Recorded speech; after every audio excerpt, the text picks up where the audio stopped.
Last આપણે જે discussion કરતા હતા પ્રેરકત્વ અને પ્રેરકત્વની અંદર ડિસ્કશન કર્યું હતું સોલેનોઇડનું અન્યોન્ય પ્રેરકત્વ. આપણે પ્રેરકત્વ કેને કહેવાય એ પહેલા વાત કરી હતી. ત્યાર પછી પ્રેરકત્વને બે અન્યોન્ય પ્રેરકત્વ અને આત્મ પ્રેરકત્વ. એમાં અન્યોન્ય પ્રેરકત્વની આપણે જે ડિસ્કશન શરૂ કરેલી હતી, અન્યોન્ય પ્રેરકત્વમાં શું કીધું હતું તો કે એક ગુચડામાંથી પ્રવાહ પસાર કરવાનો, બીજા ગુચડા સાથે સંકળાયેલું ફ્લક્સ લખવાનું, અને એનું એક ઉદાહરણ જે આપણે લીધું હતું સોલેનોઇડ. અત્યારે આપણા પછી લખેલું છે સોલેનોઇડનું અન્યોન્ય પ્રેરકત્વ અથવા બે અતિ લાંબા સોલેનોઇડથી બનતા તંત્રનું અન્યોન્ય પ્રેરકત્વ. આમાં એક વસ્તુ હજી ચોખવટ કરીએ. અન્યોન્ય પ્રેરકત્વમાં આપણે શું કીધું હતું કે એકમાંથી પ્રવાહ પસાર કરવાનો હોય, બીજા સાથે ફ્લક્સ, અને આપણે એવું જ કહ્યું બેમાં બે S1 અને S2 સોલેનોઇડ ધારી લીધા, એકમાંથી પ્રવાહ પસાર કર્યો, બીજા હારે ફ્લક્સ લખ્યું, અને આ અન્યોન્ય પ્રેરકત્વ M12 એટલે કે બીજાની સાપેક્ષ પેલાનું અન્યોન્ય પ્રેરકત્વ. આને મારે કેવું છે કે બીજાની સાપેક્ષ પેલાનું અન્યોન્ય પ્રેરકત્વ એટલે ખરેખર બીજામાંથી પ્રવાહ પસાર કર્યો છે અને પેલા સાથેનું અન્યોન્ય પ્રેરકત્વ લખ્યું છે N151/I2. મેં આમાં કીધું જ તું અન્યોન્ય પ્રેરકત્વ ગમે ત્યારે કોઈ પણ બે થી બનતા તંત્રનું લખવું હોય તમારે શું કરવાનું છે, એકમાંથી પ્રવાહ પસાર કરવાનો હોય અને બીજાનું ફ્લક્સ છેદમાં પેલાનો પ્રવાહ, એટલે તમને હંમેશા અન્યોન્ય પ્રેરકત્વ મળશે. અન્યોન્ય પ્રેરકત્વ છે એનો આધાર કઈ બાબતો ઉપર છે તો પરિમાણ. જો પરિમાણની અંદર શું આવે તો કે ત્રિજ્યા આવી જાય, લંબાઈ આવી જાય, આ કદ કે એ રિલેટેડ બધું પરિમાણની અંદર આવે. આટાની સંખ્યા, આ આટાની સંખ્યા અને આ માધ્યમ. અને આ સિવાય ખરેખર એક વસ્તુ જે આની અંદર નથી દેખાતી એ અન્યોન્ય પ્રેરણના કિસ્સામાં સાપેક્ષ નમન. કારણ કે ખરેખર ફ્લક્સના સૂત્રની અંદર આપણે જે ફ્લક્સ લખ્યું ને B2A1 ખરેખર cos થીટા આવે. ફ્લક્સ જ્યારે લખીએ છીએ ત્યારે એક્ઝેક્ટલી એ ધ્યાન રાખજો. જે નીટ અને જી વાળા બાળકો છે એમાં થોડું ફોકસ કરજો, અથવા તો આપણે કહી શકાય કે ભાઈ ક્યાંક એવો પ્રશ્નમાં આવે સાપેક્ષ નમન ઉપર શું કામ આધારિત છે, તો અહીંયા તમને ખ્યાલ આવી જાવ જોઈએ કે ભાઈ અહીંયા જે ફ્લક્સ આવશે આ ફ્લક્સને બદલે તમે લખો છો ફ્લક્સ બરાબર શું આવે કે BA cos થીટા આવે. તો થીટા નમન બદલો એટલે થીટા બદલાય, પરિણામે ફ્લક્સ બદલાય છે. તો આ ખરેખર થીટા એટલે કેના વચ્ચેનો કોણ તો કે કેના વચ્ચેનો કોણ આવશે B અને A વચ્ચેનો, B અને A વચ્ચેનો કોણ ઈ જે આપણને મળશે ઈ અહીંયા આપણે થીટા તો cos થીટા, તો અહીંયા cos થીટા તમે એક વધારાની ટર્મિનોલોજી આવી જઈ શકે એટલે સાપેક્ષ નમન માટેની વાત હોય ત્યારે વધારે જેનું ડિસ્કશન કરીશું. પણ એની પહેલા હજી એક આમાં એક તમને એમ કહું કે મેં આમાં આવું કહ્યું કે બીજામાંથી પ્રવાહ પસાર કર્યો અને પહેલાની સાથે સંકળાયેલું ફ્લક્સ લખ્યું. જો આને બદલે ઊંધું કરીએ તમે કન્ટિન્યુઅસ માં આની સાથે લખી નાખજો, હું આટલું ભૂસી નાખું છું. જો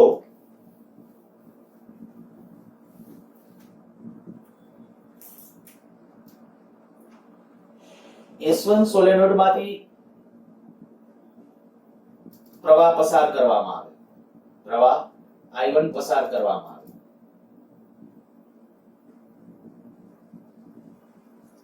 તો તેને લીધે S2 સોલેનોઇડ સાથે સંકળાયેલ ફ્લક્સ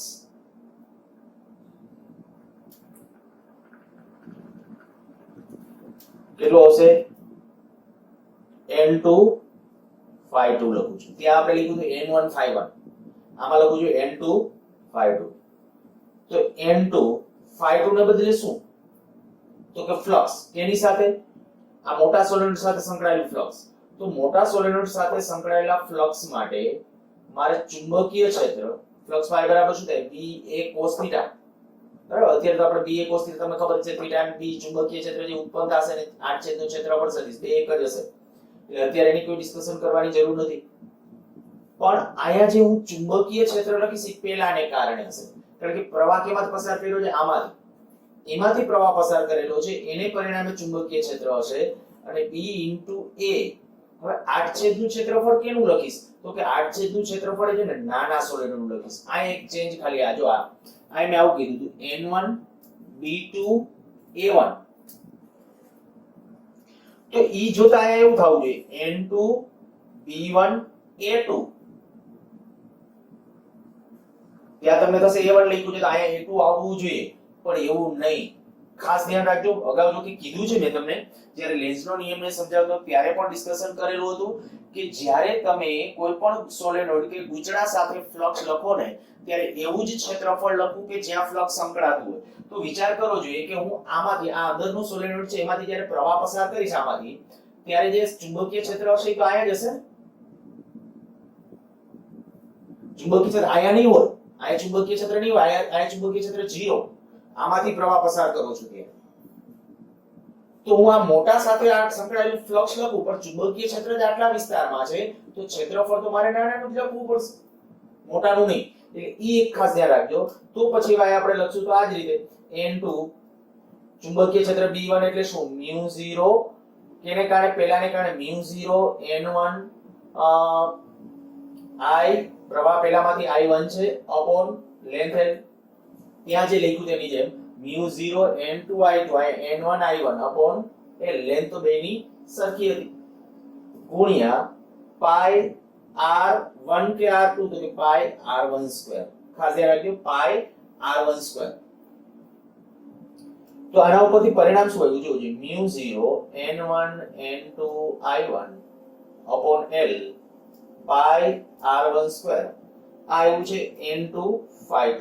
અને જો મારે આના ઉપરથી હવે ફ્લક્સ લખવા જવું હોય તો અન્યોન્ય પ્રેરકત્વ m હવે હું આમ લખીશ કેમાંથી પ્રવાહ પસાર કર્યો છે મેં પહેલામાંથી તો આમ લખીશ m21 આ લખ્યું હતું m12 તો આ કહું છું m21 તો m21 એટલે શું આવશે n2 phi2 upon I1 આયા હતું n1 phi1 upon I2 આયા આવશે n2 phi2 upon I1 તો આયા આ I1 અને આ I1 કેન્સલ થઈ જશે બાકી જે પરિણામ રહેશે જો mu n1 n2 L pi r1 square.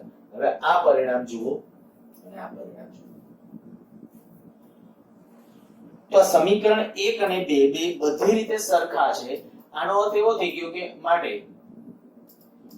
m12 બરાબર m21 આ હકીકતને છે ને ખરેખર આ જે અન્યોન્ય પ્રેરકત્વ એકની સાપેક્ષ બેનું કે બેની સાપેક્ષ એકનું જે અન્યોન્ય પ્રેરકત્વ સમાન થવાની જે ઘટના છે ને એ ખરેખર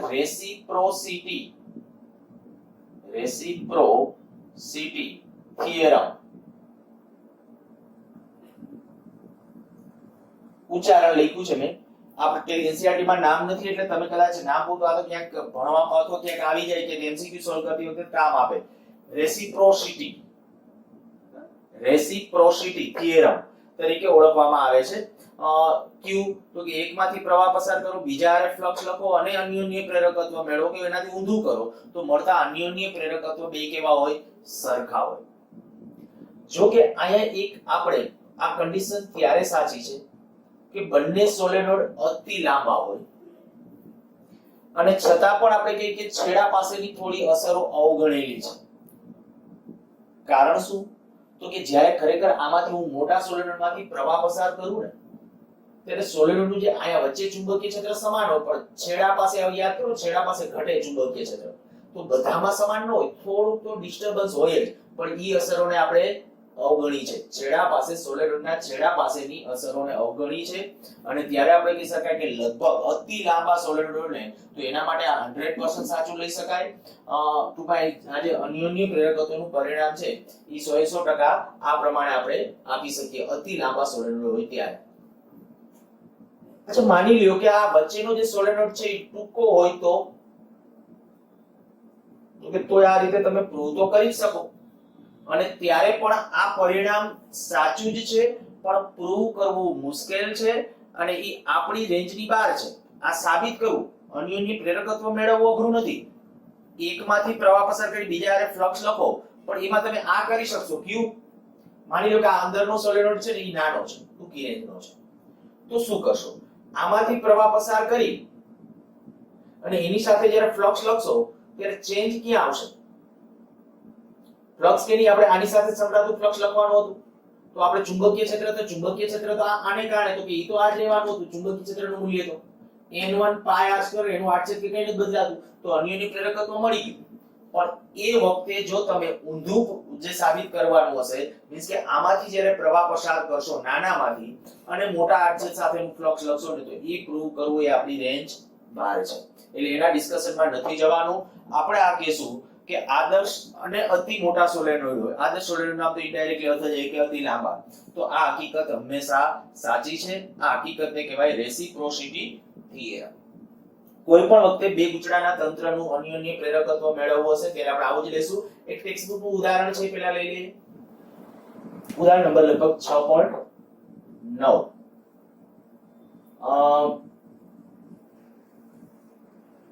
બે વર્તુળાકાર લૂપ સમકેન્દ્રીય સમઅક્ષીય. માની લો કે આની ત્રિજ્યા r1, આની ત્રિજ્યા r2 છે. લૂપ બરાબર, વર્તુળાકાર લૂપ, આટાની સંખ્યા નથી લેતા.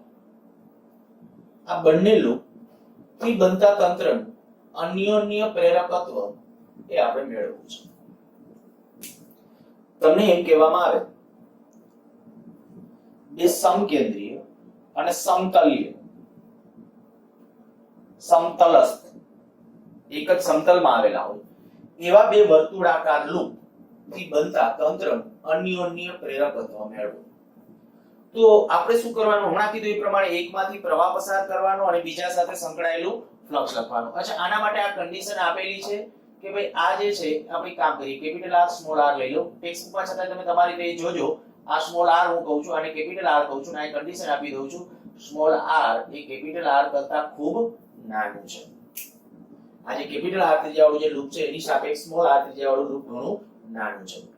તો હું આવું કરું, અહીંયા આપણે અત્યારે બોલું સામસામે પ્રૂવ કરવા નહીં જઈએ, બરાબર. પ્રૂવ કરવું એ મુશ્કેલ બનશે અને જેમ કીધું આપણી રેન્જ બહાર હશે, એટલે આપણે હંમેશા રેસિપ્રોસિટી થિયરમ હશે જ. આપણે ખાલી આ કરવાનું કે જે સહેલું પડે એકમાંથી પ્રવાહ પસાર કરવાનો, બીજા સાથે સંકળાયેલું ફ્લક્સ લખવાનું. તો હું આવું કરું કે આ જે મોટું લૂપ છે ને એમાંથી પ્રવાહ પસાર કરું છું I1 અને આની સાથે ફ્લક્સ લખીશ. ધારો કે r ત્રિજ્યાવાળા લૂપમાંથી I1 જેટલો પ્રવાહ પસાર થાય છે, તેથી તેના કેન્દ્ર પાસે ચુંબકીય ક્ષેત્ર. હવે વર્તુળાકાર લૂપ હોય તો યાદ કરો ચુંબકીય ક્ષેત્રનું સૂત્ર શું? આ R1 ત્રિજ્યાવાળી એટલે આને પહેલી લૂપ કહું છું, તેને પરિણામ કદાચ ચુંબકીય ક્ષેત્ર હું B1 કહું તો B1 બરાબર શું? વર્તુળાકાર લૂપનો નામ B1 B2 કાઈ નામ ન આપો ચાલશે, કારણ કે આપણે બે ઊંધાવું સાબિત નથી કરવું. ખાલી આમાંથી પ્રવાહ પસાર કરી અને આની સાથે ફ્લક્સ લખવું છે. તો આપણે કહીએ કે તેથી કેન્દ્ર પાસે ચુંબકીય ક્ષેત્ર, વર્તુળાકાર લૂપના કેન્દ્ર પાસે ચુંબકીય ક્ષેત્રનું સૂત્ર શું? μ0I upon 2a. અને અહીંયા આપણે પ્રવાહ જે I1 ધાર્યો એને બદલે I ધારશો ચાલશે. અહીંયા જે આપણે ઓકે ચાલો ટેક્સ્ટબુક પ્રમાણે લઈ લઉં છું I μ0I upon 2r. આ શું કર્યું, આ મોટી લૂપમાંથી જે પ્રવાહ પસાર કરીએ છીએ એને પરિણામે આ ચુંબકીય ક્ષેત્ર, યાદ રાખજો આ હવે આવડવા જોઈએ, બરાબર. આ ચોથા ચેપ્ટરના સૂત્રો છે. વર્તુળાકાર રિંગ હોય તો રિંગના કેન્દ્ર પાસે ચુંબકીય ક્ષેત્રનું સમીકરણ. જો એ નહીં આવડતું હોય તો આ ચેપ્ટર તો ભૂલી જવાનું છે. આ રિંગના અને બધા જે લૂપના ગૂંચળાના સોલેનોઇડના એ બધા ચુંબકીય ક્ષેત્રના સૂત્રો ખાસ જરૂરી છે. B બરાબર μ0I upon 2r. આ શું થયું તો કે આમાંથી જ્યારે પ્રવાહ પસાર કર્યો ત્યારે ચુંબકીય ક્ષેત્ર કેન્દ્ર પાસે ચુંબકીય ક્ષેત્ર આટલું મળ્યું. વળી r એ કેપિટલ R કરતા ખૂબ નાનો હોવાથી r ત્રિજ્યાવાળી લૂપ સાથે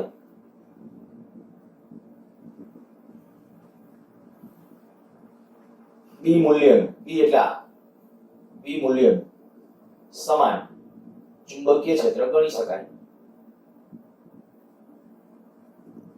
આ B મૂલ્યનું મીન્સ કે આટલા મૂલ્યનું જો સમાન ચુંબકીય ક્ષેત્ર ગણી શકાય તેની સાથે આની સાથે, તો એમ કહું કે નાના લૂપ સાથે સંકળાયેલું ફ્લક્સ માટે નાના કરતા લખી સ્મોલ r ત્રિજ્યાના લૂપ સાથે સંકળાયેલ ફ્લક્સ, એ સંકળાયેલ ફ્લક્સ છે એને phi કહીએ. તો એ phi બરાબર શું આવશે? B into a પણ હવે ધ્યાન રાખજો કે નું ક્ષેત્રફળ શું લખવાનું જો ઈ જે એને જ સમજી શકશો કે જે મેં કીધા છે આગલા બધા રૂલ્સ જો તમને ખબર હોય તો. હવે મારે આની સાથે સંકળાયેલું ફ્લક્સ લખવું છે તો એનું ક્ષેત્રફળ લખવાનું છે. અને કારણ કે ચુંબકીય બધી આને પરિણામ આ મેં કહી દીધું કે આટલા વિસ્તારમાં ચુંબકીય ક્ષેત્ર કેવું ગણાય? સમાન. આ અતિ નાનું છે એટલે આનો કન્ડિશન આપી હોય તો મુશ્કેલ છે, ધ્યાન રાખજો. તો ઈ કન્ડિશન માટે છે એટલે આપણે કહીશું કે ફ્લક્સ y બરાબર b a. તો b એટલે ચુંબકીય ક્ષેત્ર કેટલું તો કે આર્યું μ0I upon 2r અને a એટલે કેટલું તો કે pi r². અને માટે અન્યોન્ય પ્રેરકત્વ બંને લૂપથી બનતા તંત્રનું અન્યોન્ય પ્રેરકત્વ m બરાબર phi upon I. આ ધ્યાન રાખજો, આ હંમેશા અન્યોન્ય પ્રેરકત્વ હશે ત્યારે એકમાંથી પ્રવાહ પસાર કરવાનું, બીજાનું જ ફ્લક્સ લખવાનું છે. ટૂંકમાં I1 હોય તો ફ્લક્સ phi2 છે. આ તો આપણે ટેક્સ્ટ બુક પ્રમાણે અત્યારે મેં આ બધા આને B2 અને B1 પહેલા નામ આપ્યા પણ પછી કેન્સલ થઈ જાય. બરાબર, ટેક્સ્ટ બુક ખાલી ફોલો કરવા, બાકી એવું જરૂર નથી તમે દર્શાવી શકો આ I1 લખો તો આ B1 લખો, B1 લખો એટલે આ ફ્લક્સ છે પહેલાને કારણે છે, phi1 લખો તો આ આપણે સોરી આ I1 પ્રવાહ લખો ફ્લક્સ બીજા Rn લખો એટલે આ phi2 આવશે બીજા સાથેનું ફ્લક્સ. તો phi2 હવે આ કિંમત મૂકો એટલે આ કેન્સલ થઈ જશે અને પરિણામ આવશે μ0 pi r² upon 2r. હવે આવા નીટ ને જી ના લેવલ ના આમાંથી ક્વેશ્ચન બનાવવો હોય તો શું કરી નાખે? તમને એમ કે બે એક સમકેન્દ્રીય અને સમતલસ્થ લૂપો છે. એક લૂપની ત્રિજ્યા સ્મોલ r બીજાની કેપિટલ, આ રીતે આપ્યું છે જ રીતે. તો તમને કે બે થી બનતા તંત્રનું અન્યોન્ય પ્રેરકત્વ પછી નીચે ઓપ્શન આપી દે કે m is proportional to r², m is proportional to capital R², m is proportional to 1 upon r, તો m is proportional to r. આ ઓપ્શન આપે તો તમને એ સિલેક્ટ કરતા આવડવો જોઈએ કે એક આપણો સાચો ઓપ્શન આ પણ છે અને આ પણ છે અને આ ખોટું છે. બરાબર, મેં ક્વેશ્ચન બનાવવા નીચે લખો આ રીતે, જરાક ધ્યાન રાખજો. પાછો ક્વેશ્ચન છે આ, વળી આની નીચે આવું ઠપકારી દેશો તો એમને પછી ભવિષ્યમાં વાંચો કાંઈ ખબર નહીં પડે. આ શું ક્વેશ્ચન મેં કીધો? બે ગુચડાથી બનતા તંત્રનું, બે ગુચડા એટલે બે લૂપ આયા r ને r ત્રિજ્યા વાળા, તો એવા બે લૂપથી બનતા તંત્રનું અન્યોન્ય પ્રેરકત્વ m હોય તો m નો આધાર કેનો? તો m r જે નાની ત્રિજ્યા છે એના વર્ગના સમપ્રમાણમાં અને મોટી ત્રિજ્યા છે એના વ્યસ્ત પ્રમાણમાં છે. આ જ રીતે માધ્યમના સમચલનમાં છે એમ કહેવાય. એ બધી કન્ડિશનો પછી એના માટે સાચી છે. આગળ વધીએ. આત્મપ્રેરણ તમને હોમવર્ક માટે સોંપું છું કામ. તમારી રીતે મને તમે એનું અન્યોન્ય પ્રેરકત્વ મેળવી અને તમારે મને આપવાનું છે. સોલ્યુશન સાથે WhatsApp માં મોકલી આપજો. બરાબર, ખાલી આન્સર નહીં, સોલ્યુશન સાથે WhatsApp ની અંદર આવું કહું છું. આ એક કેપિટલ L બાજુ ધરાવતું ચોરસ લૂપ, એની અંદર સ્મોલ l બાજુ ધરાવતું એક નાનકડું લૂપ, અને આ કહીએ છીએ કે કેપિટલ L એ સ્મોલ l કરતા ખૂબ મોટું છે. તો આ બે થી બનતા તંત્રનું અન્યોન્ય પ્રેરકત્વ કેટલું? ક્વેશ્ચન સમજાઈ ગયો હશે. બરાબર, બંને સમતલસ્થ છે અને સમકેન્દ્રીય છે. સમતલસ્થ સમકેન્દ્રીય એવા બે ચોરસ લૂપ, બાજુના માપ સ્મોલ l અને કેપિટલ L છે. કેપિટલ L ખૂબ જ મોટું છે સ્મોલ l કરતા. તો બે થી બનતા તંત્રનું અન્યોન્ય પ્રેરકત્વ કેટલું? મેં કીધું કેલ્ક્યુલેશન સાથે WhatsApp ની અંદર છે એ ટૂંકમાં એનું સોલ્યુશન સાથે છે એ મોકલજો, તો જ ત્યાં મને ખબર પડશે કે તમારો આન્સર સાચો છે કે ખોટો છે. સારું, ચાલો આગળ વધી. આત્મપ્રેરણ.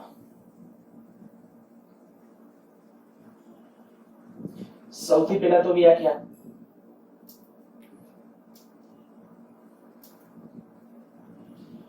શું છે આત્મપ્રેરણ? તો આપણે વ્યાખ્યા ઓલરેડી ભણી ગયા છીએ આત્મપ્રેરણની. ત્યારે મેં કીધું હતું જ્યારે ગુચડાની પોતાની સાથે ગુચડામાંથી પ્રવાહ પસાર થતો હોય ત્યારે એની પોતાની સાથે ફ્લક્સ સંકળાયેલું હોય. હવે જો પ્રવાહના મૂલ્યમાં ફેરફાર કરવામાં આવે તો એની પોતાની સાથે સંકળાયેલા ફ્લક્સમાં કંઈક ફેરફાર થશે અને પ્રેરિત EMF મળે. એ ઘટનાને આત્મપ્રેરણ તરીકે લેવામાં આવે.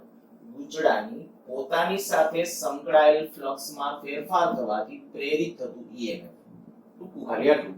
ગુચડાના પોતાની સાથે સંકળાયેલા ફ્લક્સમાં ફેરફાર થવાથી ઉદ્ભવતું પ્રેરિત EMF અથવા EMF ઉત્પન્ન થવાની ઘટના એટલે એને કહેવાય આત્મપ્રેરણ જો કોઈ પણ ગુચડું હોય અને એમાંથી પસાર થતો અહીં આપણે જાણીએ છીએ કે અહીં ગુચડામાંથી તો ગુચડા માટે phi is proportional to I ગુચડામાંથી જ પ્રવાહ પસાર થાય અને ગુચડાનું પોતાનું જ ફ્લક્સ બીજા ગુચડાનું નહીં અને ફ્લક્સ લિંકેજમાં આપણે કીધું કે જો n આટા વાળું ગુચડું હોય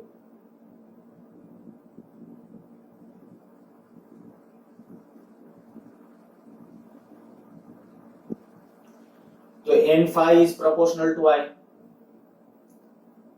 ચલનની નિશાની દૂર કરી અચળાંક મૂકી n phi is proportional to I તો ચલન નિશાની દૂર કરી I જ્યાં L એને આપણે નામ આપશું આત્મ પ્રેરકત્વ સેલ્ફ ઇન્ડક્ટન્સ ત્યાં મ્યુચ્યુઅલ ઇન્ડક્ટન્સ કહેવાય બરાબર આને કેવું હતું સેલ્ફ ઇન્ડક્ટન્સ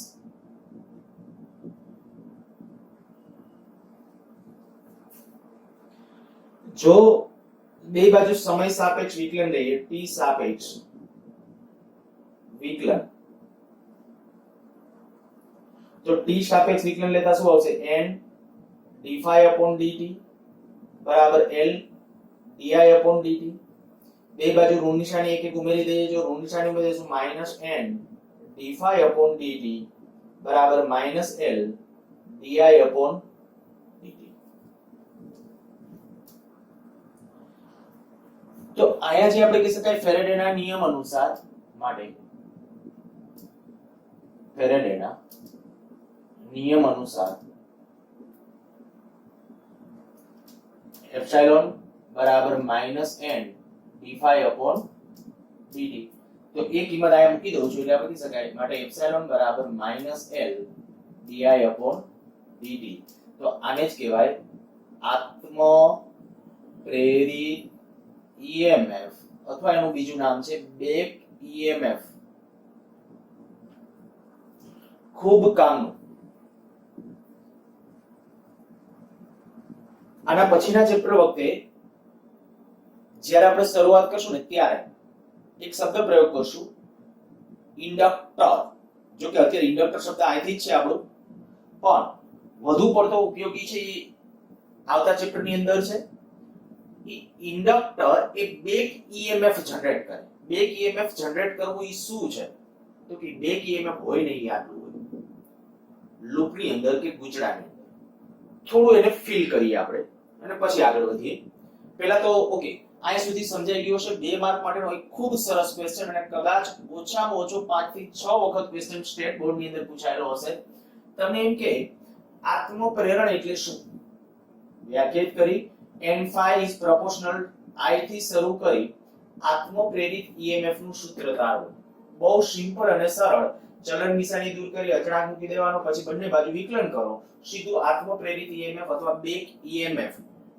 આવો આપણને મળશે અને બેક EMF એવું નામ શું કામ આપ્યું છે તો કે લેન્ઝના નિયમ અનુસાર હું તમને એમ કહું કે માની લ્યો કે આ આપણું એક ગુચડું છે આ ગુચડું થોડું એક ગુચકેટ લેવલના MCQ એના માટે સતત ચર્ચા કરું છું આ એક નાનકડું ગુચડું થોડું કરી નાખું છું આ ગુચડું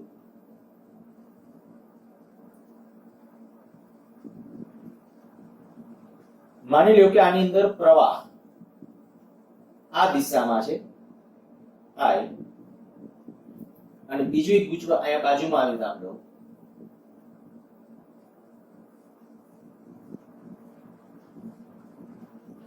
પ્રવાહની દિશા આમ જ છે પણ I ઘટે છે આમાં દાખલા તરીકે I વધે ધારો કે આમાં I વધે છે આમાં I ઘટે છે જો આવી સ્થિતિ છે કે આની અંદર પ્રવાહ I વધે અને આની અંદર પ્રવાહ I ઘટે તો આમાં પ્રેરિત EMF જે આપણે કહીએ છીએ આપણે હમણાં વાત કરી કે ગુચડું શું કરશે તો ગુચડામાંથી વિદ્યુત પ્રવાહ પસાર થતો એટલે એની અંદર ચુંબકીય ક્ષેત્ર સંકળાશે પહેલા તો કે હા આ ગુચડું પોતે ચુંબકીય ક્ષેત્ર ઉત્પન્ન કરશે એ ચુંબકીય ક્ષેત્ર આવી રીતે આમ હશે આ ગુચડું આવી રીતે ચુંબકીય ક્ષેત્ર ઉત્પન્ન કરશે હવે શું છે જ્યારે હું એમ કહું કે આમાંથી આ પ્રવાહ વધવાની ટ્રાય થશે તો આની અંદર પ્રેરિત ઈએમએફ ની દિશા કઈ આપણે નક્કી કરવું છે. પ્રેરિત પ્રવાહની દિશા બેક ઈએમએફ, પ્રેરિત પ્રવાહ એની દિશા કઈ? તો કે જો પ્રવાહ આમ વધે છે તો આ દિશામાં ચુંબકીય ક્ષેત્ર વધે છે. આપણો લેન્ઝનો નિયમ એ કહે છે કે ફેરફારનો વિરોધ, તો કે આમ વધે છે તો વધવાનો વિરોધ, વધવા ન દેવું હોય તો આમ ઉત્પન્ન કરવું પડે કે નહીં? જો આમ ઉત્પન્ન કરવું હોય તો એનો અર્થ કે પ્રેરિત પ્રવાહ કેમનો હશે?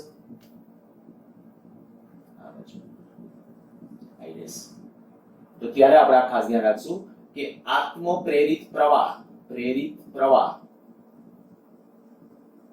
I ડેશ અને I બે કે પરસ્પર વિરુદ્ધ દિશામાં હશે. ધ્યાન રાખજો. આ I અને પ્રેરિત પ્રવાહ I ડેશ છે આની અંદર, તો એ I ડેશ અને I વિરુદ્ધ દિશા, I અને I ડેશ વિરુદ્ધ દિશામાં છે.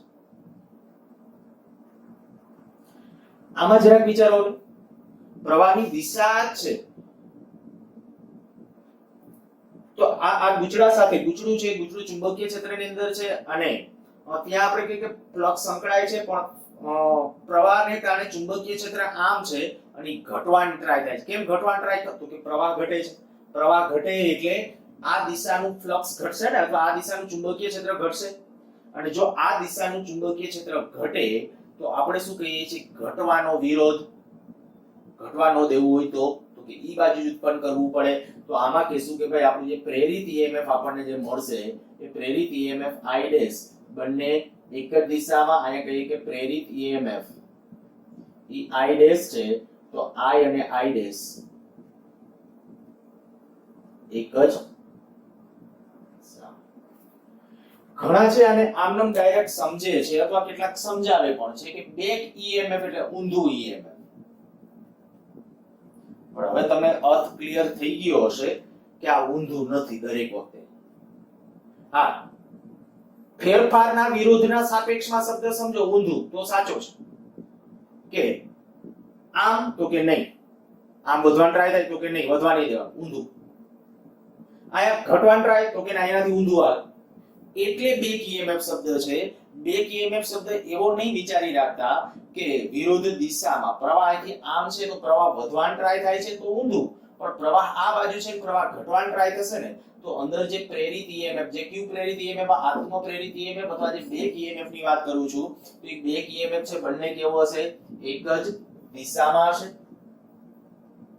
આત્મ પ્રેરકત્વની આ ઓકે, આ ખાલી આપણું એક એમસીક્યુ માટે, ગુજકેટ લેવલ ને એવા પ્રકારના એમસીક્યુ માટે આપણે ધ્યાન રાખશું. પાછા અહીંયા આત્મ પ્રેરકત્વની બે વ્યાખ્યાઓ તમને મળશે. એક તો આપણી પહેલી વ્યાખ્યા L બરાબર N phi upon I. આત્મ પ્રેરકત્વ એની પહેલી વ્યાખ્યા, ગુચડામાંથી પ્રવાહ વહેતો હોય ત્યારે તેની પોતાની જ સાથે સંકળાયેલું ફ્લક્સ અને તેમાંથી પસાર થતા વિદ્યુત પ્રવાહ I ના ગુણોત્તરને તે ગુચડાનું આત્મ પ્રેરકત્વ કહે છે. આ આત્મ પ્રેરકત્વ છે ને તે આપણું યંત્રશાસ્ત્રની અંદર જે દળ હતું ને, દળને સમતુલ્ય છે. દળને સમતુલ્ય રાશિ વધારે જરૂરિયાત પડશે આવતા ચેપ્ટર, આના પછીના ચેપ્ટરમાં. L આ વિદ્યુત રાશિ છે, M યાંત્રિક રાશિ છે, દળ. ઈ બે સમતુલ્ય છે. શું કામ સમતુલ્ય છે? ઈ અત્યારે થોડો અંદાજ તો અત્યારે જ આવી જશે, વધુ એનો ઉપયોગ પછી આપણે જે મેં કીધું નેક્સ્ટ ચેપ્ટર વખતે, પણ અત્યારે જુઓ ખાલી L બરાબર N phi upon I.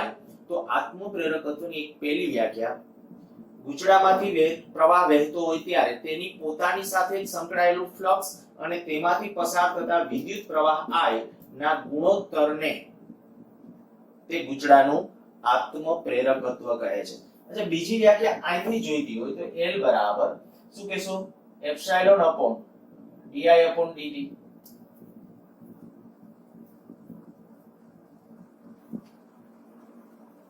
ગુચડામાંથી વહેતા પ્રવાહના મૂલ્યમાં ફેરફાર થતો હોય ત્યારે બીજા ગુચડા ત્યારે તે જ ગુચડામાં ઉદ્ભવતા આત્મ પ્રેરિત ઈએમએફ અને ગુચડામાંથી પસાર થતા વિદ્યુત પ્રવાહના ફેરફારના દરના ગુણોત્તરને આત્મ પ્રેરકત્વ કહે છે.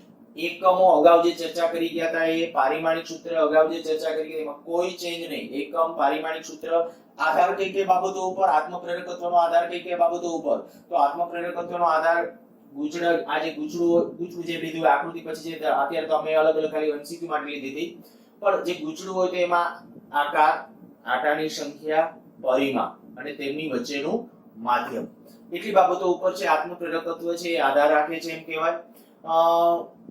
ગમે ત્યારે આત્મપ્રેરકત્વ ગણવું હશે તો એક રસ્તો આ કે એમાંથી પ્રવાહ પસાર કરશું, એની પોતાની સાથે સંકળાયેલું ફ્લક્સ લખશું, બરાબર, અને એ બેનો ગુણોત્તર લઈ લેશું એટલે તમને આત્મપ્રેરકત્વ L નું મૂલ્ય મળી જતું હશે. આ એક વધારામાં તમને એ કહું કે પરિપથનો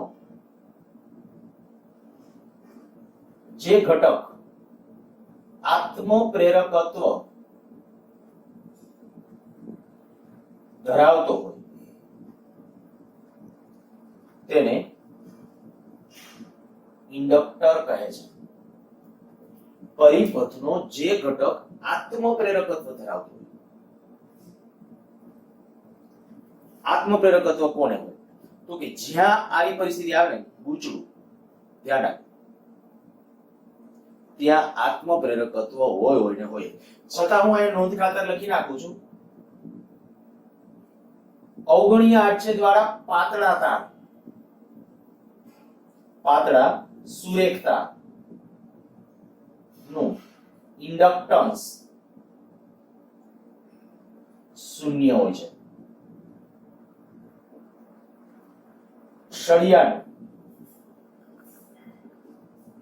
ઇન્ડક્ટન્સ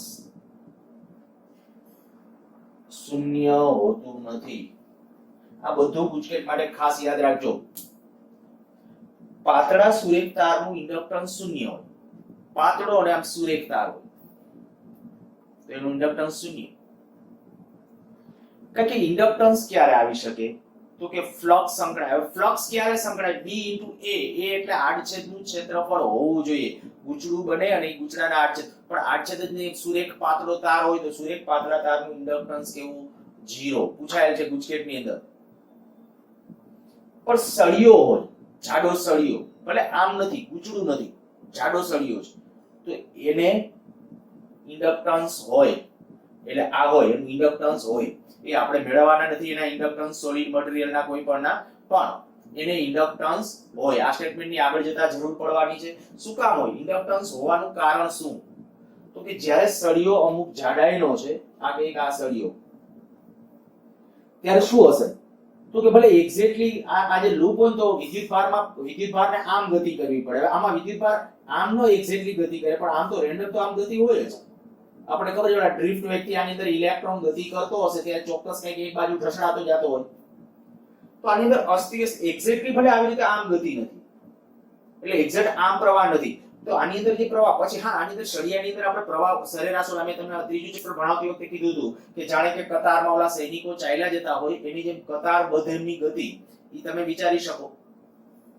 પણ અહીંયા જ્યારે હું તમને કહું છું તો આપણે આ કહીશું વિદ્યુત ભારોની ગતિ અંદર સતત અસ્તવ્યસ્ત હોય, અને અસ્તવ્યસ્ત ગતિ એટલે સુરેખ માર્ગની ગતિ નથી એક્ઝેક્ટલી, ત્યારે આને ઇન્ડક્ટન્સ હોય. ટૂંકમાં આનું ઇન્ડક્ટન્સ શૂન્ય હોતું નથી. અને પરિપથનો જે ઘટક આત્મપ્રેરકત્વ ધરાવતો હોય એને ઇન્ડક્ટર કહેવાય. તો ઇન્ડક્ટરની સંજ્ઞા, બરાબર, આ ઇન્ડક્ટરની સંજ્ઞા શું? તો કે સંજ્ઞા આ ગૂંચળું આમ દર્શાવી દેવાનું અને એક બાજુથી પ્રવાહ પસાર કરવાનો, એ છેડો પોઝિટિવ કહેવાનો, બીજો નેગેટિવ કહેવાનો. આ ઇન્ડક્ટરની સંજ્ઞા છે. પરિપથના હવે 3 ઘટકો, પરિપથના મુખ્ય 3 પ્રાચલો તરીકે તો 3 ઘટકો કહે તો એક અવરોધ, બીજું કેપેસિટર અને ત્રીજું ઇન્ડક્ટર. જે આવનારા દિવસોમાં જે એન્જિનિયરિંગની બ્રાન્ચમાં જવાના એમાં જે ખાસ કરીને ઈસી કે ઇલેક્ટ્રિકલ, તો એનો કામ જ કદાચ આ 3 થી શરૂ થશે. અને આ અત્યાર સુધીનું જે મેં ભણાવ્યું ને આશીર્વાદ રૂપ સાબિત થશે.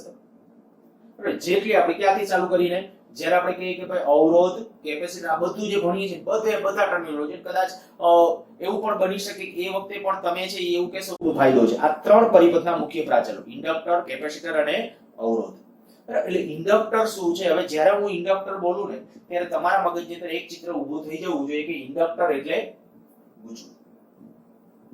એની સંજ્ઞા આમ છે. બધા ઇન્ડક્ટર આમ જ હોય એવું મનમાં બેસાડી નહીં લેવાનું, બરાબર, પણ ગૂંચળા શેપની અંદર આવશે ત્યારે સળિયાને મેં કીધું કે ઇન્ડક્ટન્સ હોય એટલે સળિયાને એક પ્રકારનું ઇન્ડક્ટર તો હોય જ. પણ મોસ્ટલી આપણા વ્યવહારુ જે ઇન્ડક્ટર્સ હશે એ બધા ઇન્ડક્ટર આવા હશે. અને જ્યારે હું આદર્શ ઇન્ડક્ટર બોલું ત્યારે શું સમજવાનું, એનો ઓહમિક અવરોધ શૂન્ય હોય ને એવું ઇન્ડક્ટર. આ તાર જે હશે ને સાદી ભાષામાં કહું તો તાર સુપર કંડક્ટર હશે, સુપર અતિ સંવાહક. સુપર કંડક્ટર નો અર્થ અતિ સંવાહક. જો અતિ સંવાહક તારમાંથી જેનો અવરોધ R ઓહમિક અવરોધ બોલું છું, જે ઓહમના નિયમ અનુસાર હોય, બરાબર, એ ઓહમિક અવરોધ શૂન્ય હોય તેવું જે ઇન્ડક્ટર હશે ને એ ઇન્ડક્ટર અથવા ગૂંચળું હશે તો એને કહેવાય આદર્શ ઇન્ડક્ટર. સારું, અહીંયા સુધીનું બધાને ક્લિયર હશે. એકવાર ફરીથી પ્રશ્ન માટે મેં આટલું કહી દીધું. પ્રશ્ન શું કહી દીધું? આત્મપ્રેરણ એટલે શું? આત્મપ્રેરણ માટે આ સૂત્રથી શરૂ કરી અને પ્રેરિત EMF નું સૂત્ર તારો. બીજા ક્વેશ્ચન આવું પૂછી શકે, આત્મપ્રેરકત્વની બે વ્યાખ્યા લો. તો આત્મપ્રેરકત્વ એટલે L. L ની બે વ્યાખ્યાઓ, તો બે વ્યાખ્યાઓ મેં અહીંથી આપી કે ભાઈ ગુચડામાંથી પ્રવાહ વહેતો હોય ત્યારે ગુચડા સાથે સંકળાયેલું ફ્લક્સ અને તેમાંથી પસાર થતા પ્રવાહનો ગુણોત્તર એટલે આત્મપ્રેરકત્વ. અને બીજી વ્યાખ્યા કે એક ગુચડામાંથી વિદ્યુત પ્રવાહનો ફેરફાર થાય ત્યારે બીજા ગુચડામાં ઉદ્ભવતા પ્રેરિત EMF અને ગુચડામાંથી પ્રવાહ બદલાવવામાં આવે ત્યારે તે જ ગુચડામાં ઉદ્ભવતા પ્રેરિત EMF અને પ્રવાહના ફેરફારના દરના ગુણોત્તરને તે ગુચડાનું આત્મપ્રેરકત્વ કહે છે. એનો આધાર પારિમાણિક સૂત્ર, એકમો, આ બધું યાદ રાખજો. અને ત્યાર પછી મેં કેટલીક આ નીચેની જે ડિસ્કશન કરેલી છે તે. અને હવે આગળ વધીને સોલેનોઇડ માટે પાછું આત્મપ્રેરકત્વનું સૂત્ર તારવીએ. સોલેનોઇડ ના આત્મપ્રેરકત્વ નું સૂત્ર તારવો. આ પણ ખૂબ સરસ. સોલેનોઇડ નું આત્મપ્રેરકત્વ. હવે આત્મપ્રેરકત્વ મેળવવું છે તો પહેલા આપણે કહી દઈએ કે દાખલા તરીકે ધારી લો સોલેનોઇડ, આ એક સોલેનોઇડ n આટા, કેપિટલ N આટાઓ છે. માની લઈએ કે એની લેન્થ કેપિટલ L અથવા L સ્મોલ l લેન્થ લઈ લઈએ. આની ત્રિજ્યા R જેટલી લઈ લઈએ. L લંબાઈ, R ત્રિજ્યા. પેલા આવું સોલેનોઇડ ધારી લેવાનું. બરાબર, પેલા વર્ણનના શબ્દમાં લખવાનું કે ભાઈ એક સોલેનોઇડ ધારો કે n આટા વાળો, L લંબાઈ ધરાવતો અને R જેટલી આડછેદની ત્રિજ્યા ધરાવતો એક સોલેનોઇડ ધારો અને ધારો કે એમાંથી I જેટલો પ્રવાહ પસાર કરીએ. આમાંથી આપણે I જેટલો પ્રવાહ પસાર કરીએ.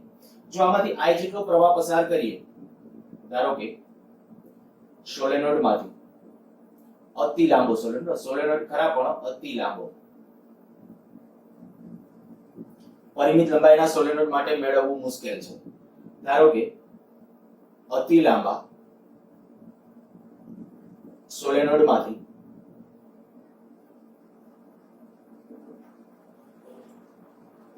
I જેટલો પ્રવાહ પસાર થાય છે. આ અતિ લાંબા સોલેનોઇડમાંથી જો I જેટલો પ્રવાહ પસાર થતો હોય તો એને કારણે સોલેનોઇડની પોતાની સાથે સંકળાતું ફ્લક્સ આપણે નક્કી કરવું છે. તો સોલેનોઇડ સાથે સંકળાયેલ ફ્લક્સ, આ સોલેનોઇડ સાથે સંકળાયેલું ફ્લક્સ phi કહો તો phi બરાબર કેટલો હશે? B * A. બરાબર, જો એમાં n આટા હોય તો n ba. આ સોલેનોઇડમાં આપણે આટાની સંખ્યા n ધારી છે તો એની સાથે સંકળાયેલું ફ્લક્સ આ થશે. અચ્છા, આ n b એટલે ચુંબકીય ક્ષેત્ર. તો સોલેનોઇડમાંથી આ જે પ્રવાહ વહે છે એને પરિણામે ચુંબકીય ક્ષેત્ર કેટલું? μ0 કેપિટલ N I/L.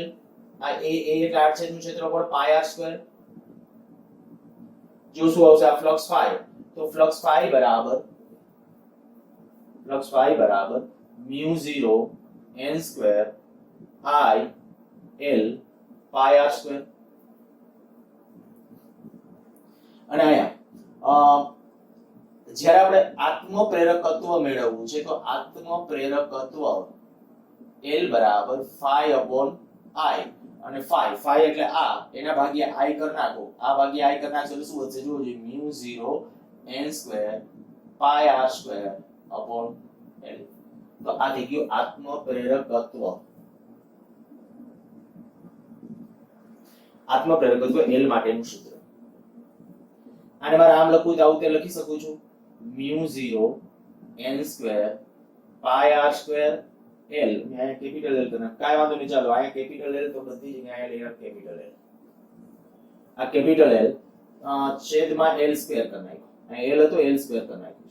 હવે આની જગ્યાએ આમ લખી શકાય μ0 n² અને આવી. જો થોડુંક ઓલું તમને યાદ હોય, હમણાં આપણે જે મેળવ્યું હતું સોલેનોઇડનું અન્યોન્ય પ્રેરકત્વ, તો એનું સૂત્ર આવું હતું.